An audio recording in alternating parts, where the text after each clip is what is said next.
అందరూ తినగా మిగిలిన అన్నం వీధి పాలవుతోంది. అదే అన్నాన్ని వీధి చివర గుడిసెలో ఉండే పేదవాళ్లకు పెడితే, ఆకలితో అలమటిస్తున్న వారి కడుపు నింపితే అంతకు మించిన గొప్ప పని ఇంకేముంటుంది చెప్పండి.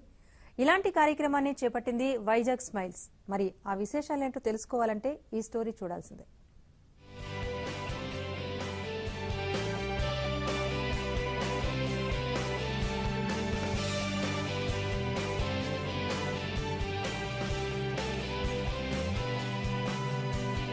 యుఎస్ లో ఓ కల్చర్ ఉంది. ఇంట్లో మిగిలిపోయిన ఆహార పదార్థాల్ని, వాడని వస్తువుల్ని ఇంటి బయట పెట్టేస్తారు. అవసరం ఉన్నవారెవరైనా వాటిని తీసుకోవచ్చు. వాటన్నింటినీ సేకరించి నిరుపేదలకు అందించే సంస్థలు కూడా ఉన్నాయక్కడ. అలాంటి సంస్థే ఇప్పుడు వైజాగ్ లో సేవలందిస్తోంది. పేదల బతుకుల్లో ఆనందాన్ని నింపుతోంది.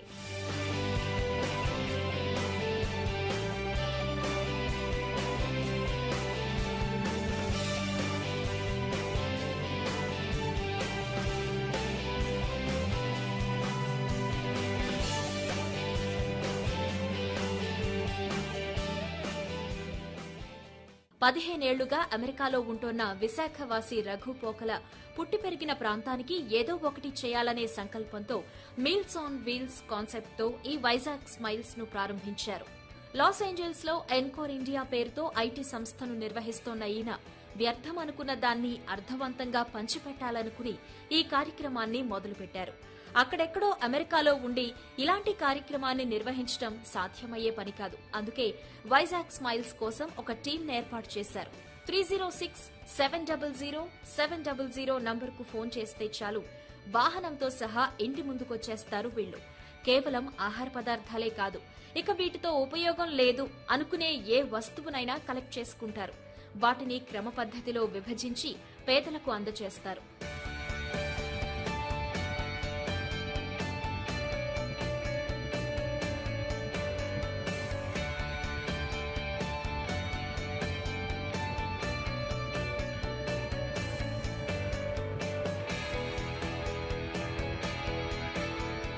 ఇలా సేకరించిన వస్తువులే కాదు, సంస్థ తరపున కూడా స్వచ్ఛంద కార్యక్రమాలు చేస్తున్నారు. ఎవరైనా దాతలు ముందుకొస్తే ఒక్క ప్లేటుకు 60 రూపాయల చొప్పున చార్జ్ చేస్తూ డబ్బులు తీసుకుంటారు. వారి పేరిట పేదలకు నాణ్యమైన భోజనం పెట్టి ఫేస్బుక్ లాంటి సోషల్ మీడియాలో ఆన్లైన్ టెలికాస్ట్ చేస్తారు.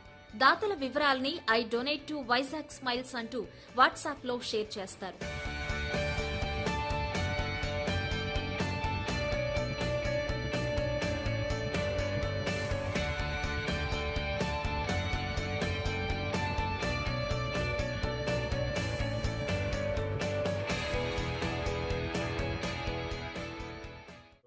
క్యాష్ అయినా ఇవ్వచ్చు, లేదా మీ ఇంట్లో మిగిలిపోయిన సామాన్లు ఏమైనా ఉంటే లైక్ ఫర్నిచర్ కానీ, బట్టలు కానీ, యుటెన్సిల్స్ కానీ, ఇవన్నీ ఇస్తే మేము వాటిని తీసుకొని ఏదర్ పేదవాళ్ళకి రీడొనేట్ చేస్తాం. వాళ్ళకి పనికొచ్చే ఐటమ్స్ అయితే, వాళ్ళకి పనికిరాని ఐటమ్స్ అయితే వాటిని మేము రీసైకిల్ చేసి దాని నుంచి వచ్చిన మనీతో వాళ్ళకి ఎడ్యుకేషన్, ఫుడ్, హెల్త్ కేర్ ఇలాంటి వాటికి స్పెండ్ చేస్తాం.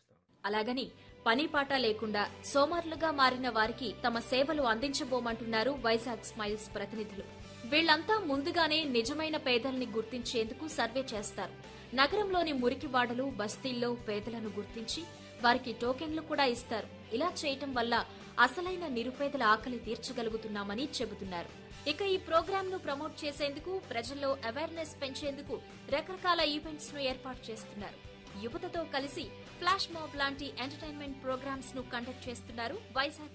మాకు వచ్చిన క్యాష్ డొనేషన్స్ తోనే కాకుండా మేము ఇళ్లలో ఉన్న పాత సామాన్లు, అంటే మన ఇళ్లలో ఉన్న వాడుకలో లేని సామాన్లని మేము కలెక్ట్ చేసుకొని వాటిని మళ్ళీ మేము రీడొనేట్ చేసి, లేదు రీసైకిల్ చేసి, ఆ వచ్చిన వాటితో డొనేషన్స్తో మేము ఎడ్యుకేషన్ ప్రొవైడ్ చేస్తున్నాము, ఫుడ్ ప్రొవైడ్ చేస్తున్నాము, హెల్త్ కేర్ ప్రొవైడ్ చేస్తున్నాము.